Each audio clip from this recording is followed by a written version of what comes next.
Hi, my name is Ben. Welcome to Ben's Language Lab. Stories are one of the best methods to improve at a language, and stories with pictures are even better. So today, we're going to read a comic together.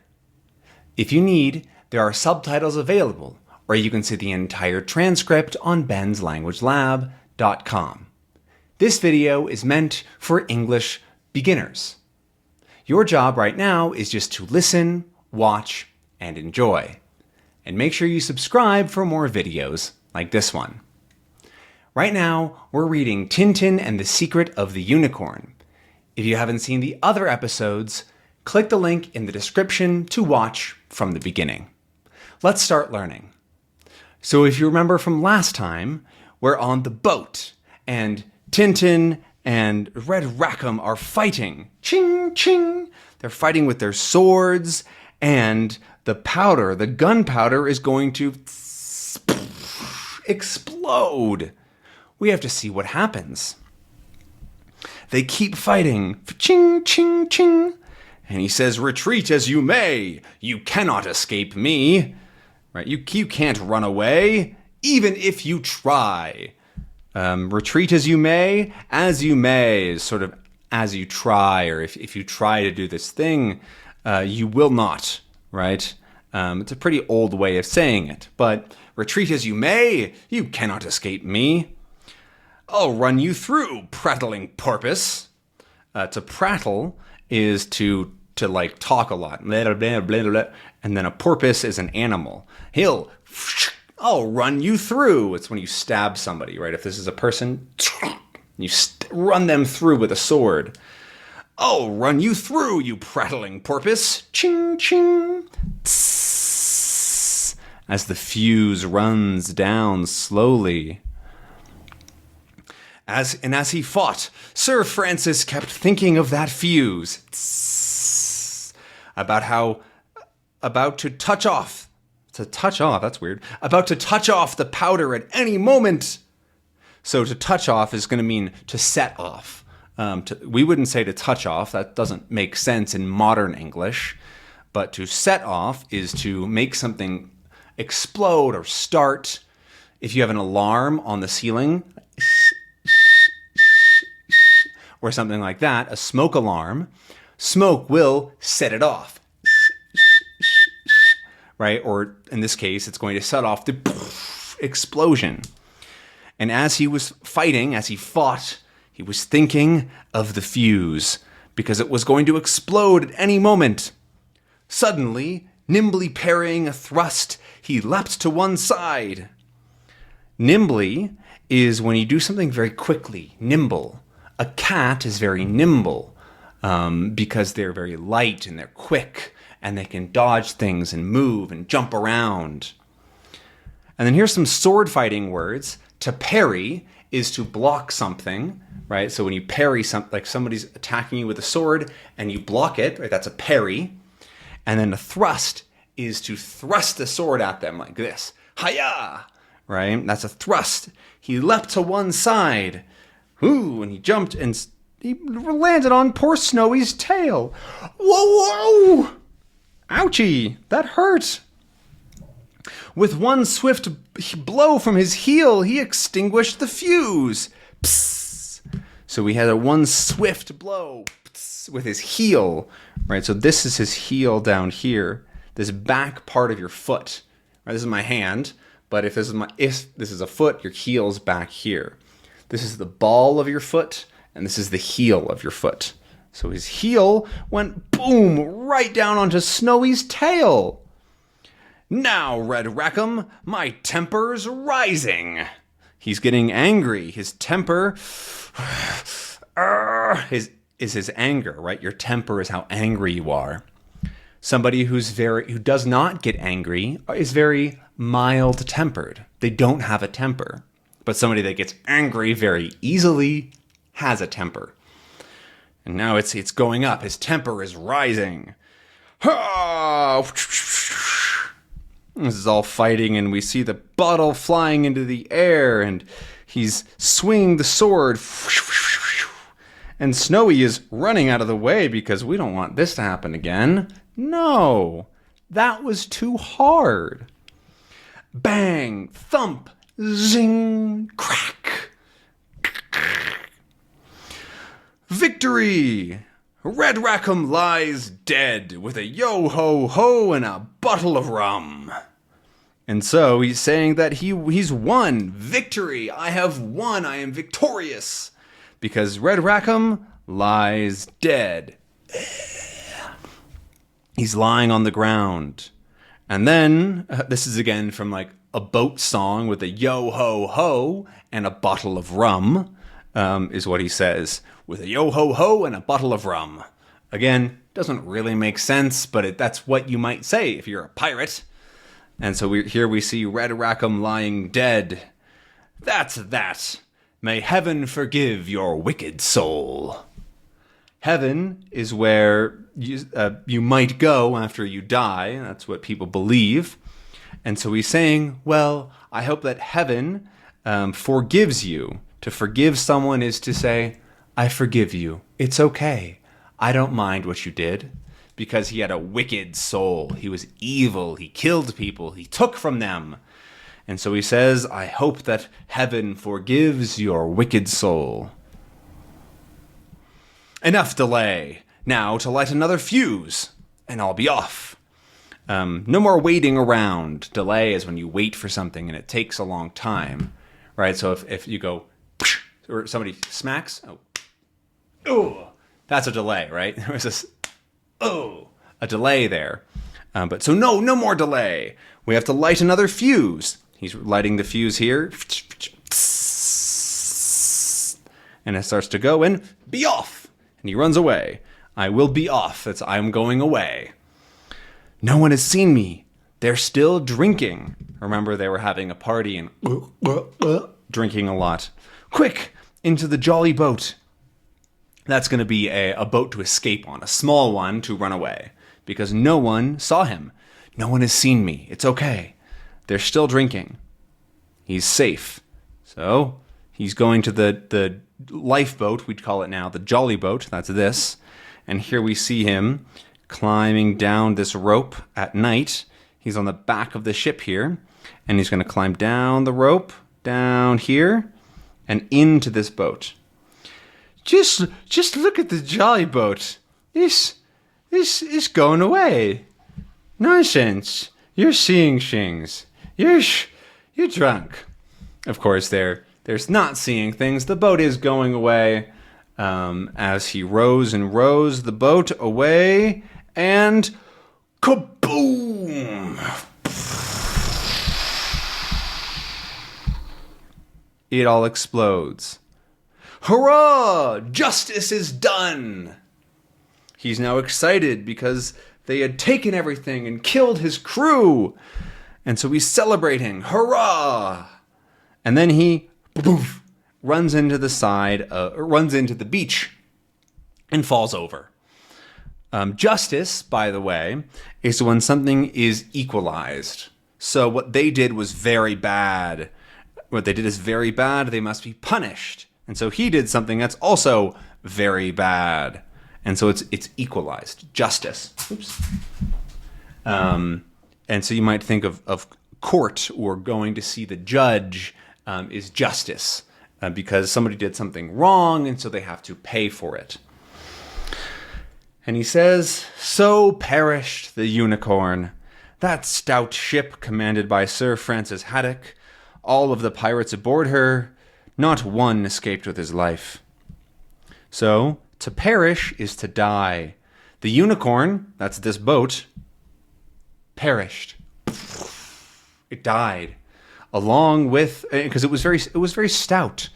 It was very stout. It was a good ship. Stout is something that's hard to break and hard to destroy. That stout ship, commanded by Sir Francis Haddock, and then all of that's him, right? He was the commander. And then all of the pirates aboard her, not one escaped with his life. They all died.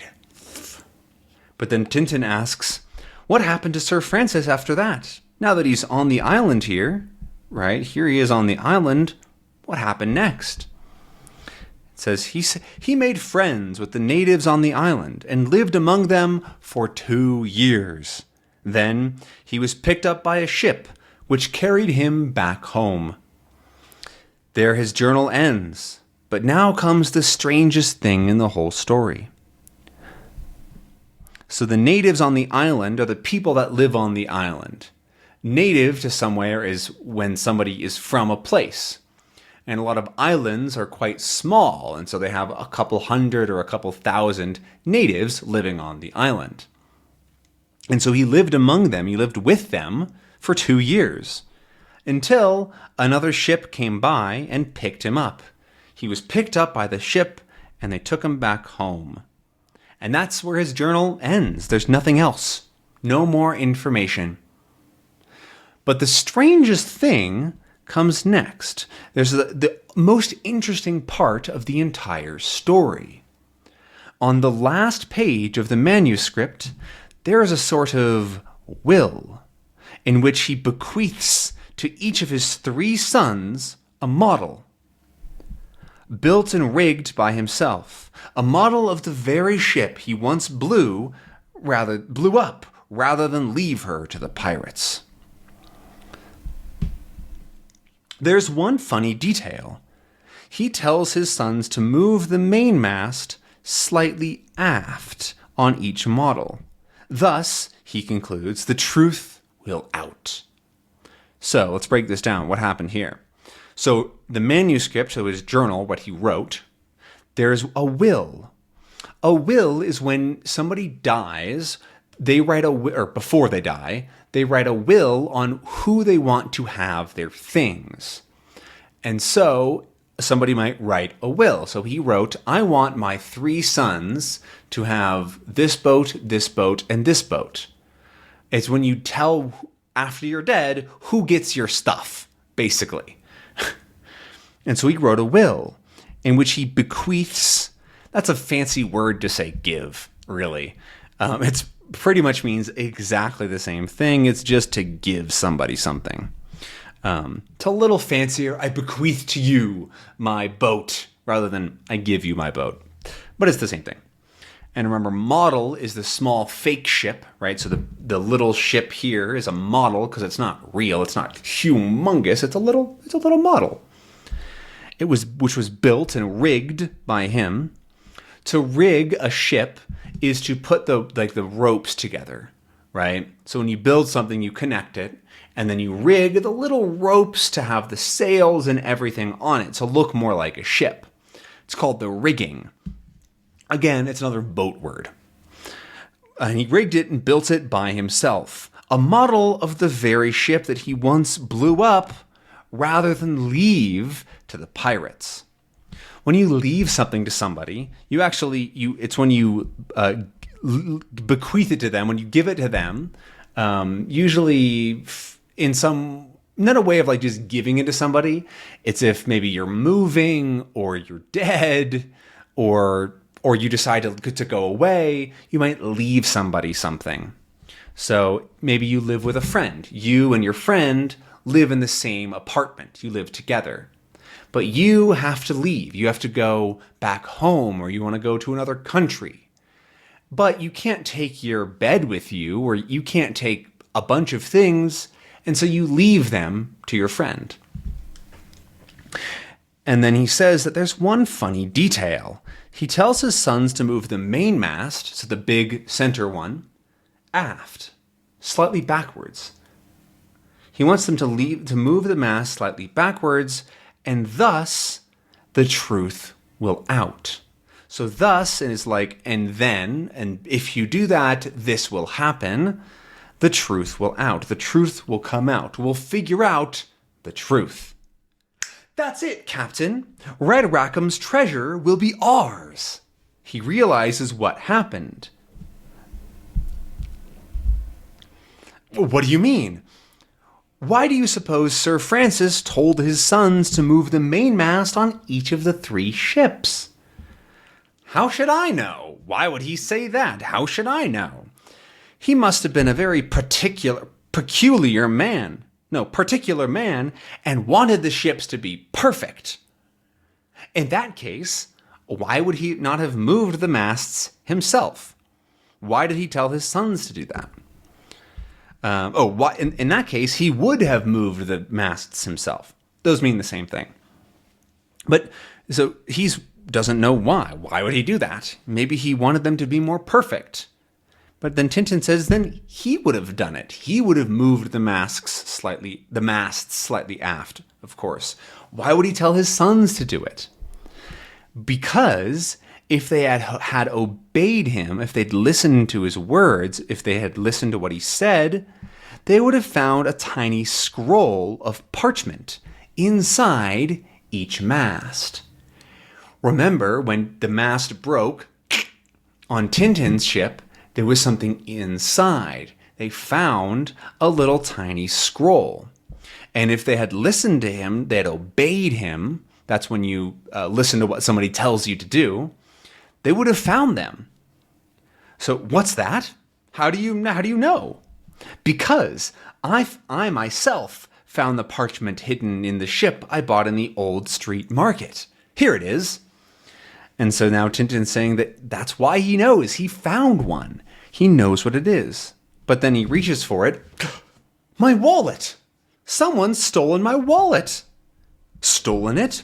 You've probably left it at home. Because he doesn't have his wallet anymore. They've taken it. No, it's been stolen. It was taken in the bus on my way here. I remember being jostled. When you're jostled is when somebody kind of bumps up against you and you get moved over. Ooh, you get jostled around. And so he knows it's been stolen. He was on the bus, he was taking the bus, and he was jostled by somebody who stole his wallet. What was on the parchment, he asks, because he wants to know. He says, oh, do you remember? Do you have it in your mind? And then Tintin says, yes. 3 brothers joined. That's the 3 sons. 3 Vinicorns in company sailing in the noonday sun will speak. That means we must get the 3 ships to deliver their secret, the 3 parchments. The rest isn't so easy. So he's trying to remember what was on that piece of paper. And it starts with the three brothers joined, 3 unicorns in company, sailing in the noonday sun will speak. And then the rest is hard to remember. The rest isn't so easy. Because it was, for 'tis from light that light will dawn, and then shines forth. And then some numbers. And then at the end, a little cross that follows the words, the eagles, and that's all. But what can it mean? I wonder what it means, asks Captain Haddock. I don't know yet, says Tintin, but I'm sure that if we can collect the 3 scrolls together, then we shall find red Rackham's diamonds. I already know where the second one is. He's already found the second boat. Ivan has it, the collector. You know where the second scroll is? Yes, I know who's got the second unicorn. However, we're going to have to figure out what happens next in the next episode. They're going to have to go find the rest of the scrolls. But we're going to leave it there for today. Thank you so much for watching and enjoying. Make sure to subscribe to the channel and comment down below with how it went. And remember, transcripts for all episodes are available on benslanguagelab.com. I'll see you next time. Bye.